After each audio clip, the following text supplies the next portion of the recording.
Assalamualaikum warahmatullahi wabarakatuh. Perkenalkan saya Risti Fazrina dengan NIM 23109142200006. Saya dari program studi psikologi Fakultas Kedokteran dan Ilmu Kesehatan Universitas Lambung Mangkurat.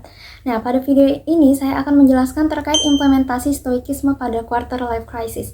Jadi, video ini akan menekankan pada quarter life crisis dan juga stoikisme. Sebuah survei yang dilakukan LinkedIn menemukan bahwa 75% orang berusia 25 hingga 33 tahun mengaku pernah mengalami yang namanya quarter life crisis.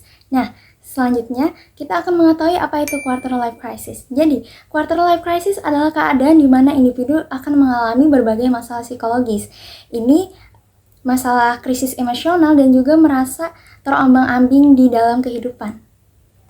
Quarter life crisis ini cenderung menyerang usia 20-an hingga 30-an. Quarter life crisis juga biasa diikuti dengan munculnya rasa kesepian, cemas, dan bingung dengan tujuan hidupnya. Nah, individu yang mengalami kondisi ini cenderung menjadi lebih pendiam dan juga menarik diri dari lingkungan sosial.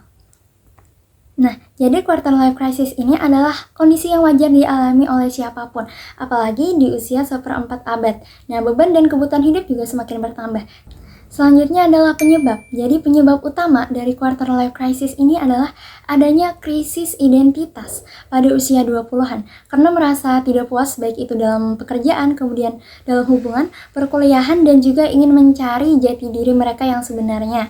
Selain itu, timbulnya kondisi ini atau quarter life crisis ini dapat disebabkan oleh pengaruh lingkungan sekitar yang kemudian dapat mendorong terjadinya quarter life crisis ini.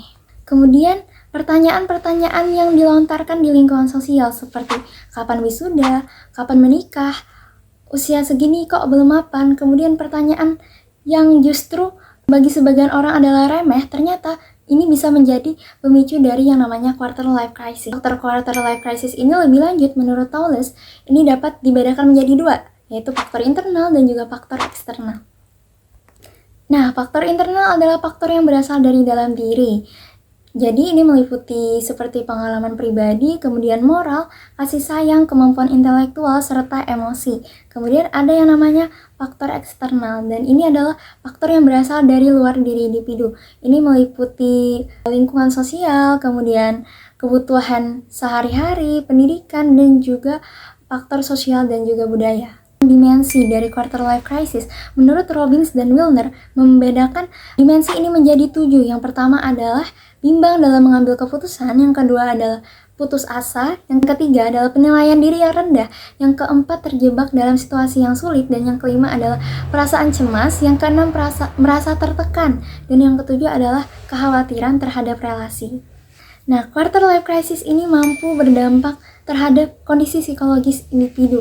Jadi, biasanya individu yang mengalami quarter life crisis ini cenderung mengalami yang namanya kecemasan, kemudian depresi, atau bahkan frustasi karena merasa terjebak dalam ketakutan akan masa depan. Nah, selanjutnya di sini saya akan menjelaskan terkait konsep stoikisme.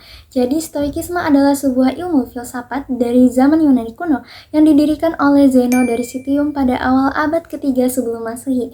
Nah, jadi teori stoikisme ini menekankan pada pengendalian diri, kemudian hidup selaras dengan alam dan mengatasi emosi negatif.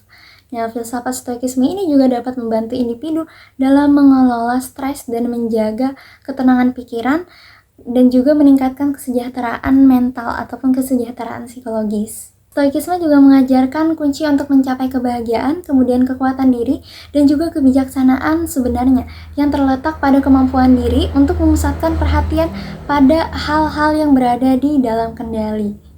Nah, dalam perspektif psikologi, penerapan konsep-konsep stoikisme ini diyakini dapat membantu individu dalam menjaga kesehatan mental dan juga meningkatkan kesejahteraan psikologis. Nah, kemudian di sini saya akan menjelaskan pokok dari pembahasan di sini, yaitu langkah yang dapat dilakukan dalam mengatasi quarter life crisis dengan konsep stoikisme. Nah, langkah yang pertama adalah menerima keadaan. Jadi konsep penerimaan terhadap ketidakpastian mengajarkan individu untuk merangkul realitas sehingga memberi pemahaman kepada manusia bahwa tidak semua hal dapat dikendalikan. Nah, menyadari dan menerima kenyataan bahwa sedang berada pada masa quarter life crisis adalah hal pertama yang bisa dilakukan. Dengan konsep penerimaan tersebut, maka individu akan mengurangi perasaan cemas. Langkah yang kedua adalah fokus pada hal yang bisa dikendalikan atau yang dinamakan dengan dikotomi kontrol. Nah, para filsuf Stoik termasuk Marcus Aurelius sepakat pada prinsip dikotomi kendali, bahwa sebenarnya ada hal-hal yang bisa dikendalikan dan ada hal yang tidak bisa dikendalikan.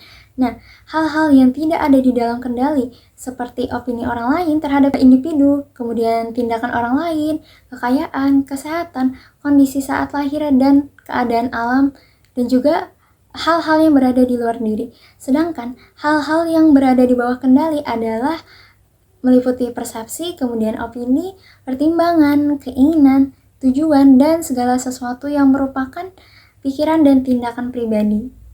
Nah, dengan membedakan antara hal yang dapat dikendalikan dan yang tidak dapat dikendalikan, individu dapat mengarahkan fokus mereka pada tindakan yang dapat mereka kontrol, kemudian dapat mengurangi stres terkait hal-hal di luar kendali, dan juga dari teori ini manusia belajar untuk bisa mengendalikan emosinya saat menghadapi sebuah peristiwa atau sebuah masalah. Nah, langkah yang ketiga adalah mengendalikan emosi.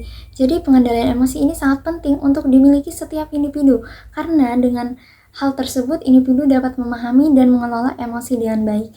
Kemudian belajar untuk berhenti membandingkan diri dengan orang lain. Ini bisa dimulai dengan mengurangi penggunaan sosial media, karena seringkali ketika menggunakan sosial media, cenderung individu ini membandingkan kehidupan mereka, membandingkan pencapaian mereka dengan pencapaian orang lain yang ada di sosial media, sehingga ini mampu menjadi pemicu yang namanya kondisi quarter life crisis. Hal yang tidak kalah penting adalah belajar untuk mencintai diri sendiri. Nah, jadi dari penjelasan yang sudah saya paparkan, dapat diketahui bahwa quarter life crisis ini adalah hal yang wajar dialami siapapun. Tetapi kondisi ini akan mengganggu aktivitas sehari-hari jika sudah pada tahap yang tidak wajar. Nah, apabila dampak quarter life crisis ini sudah pada tahap yang sulit ditangani sendiri, jangan ragu untuk berkonsultasi dengan ahlinya langsung, yaitu dengan psikolog atau dengan psikiater. Nah, sekian penjelasan dari saya terkait implementasi stoikisme pada quarter life crisis. Semoga bermanfaat. Terima kasih. Wassalamualaikum warahmatullahi wabarakatuh.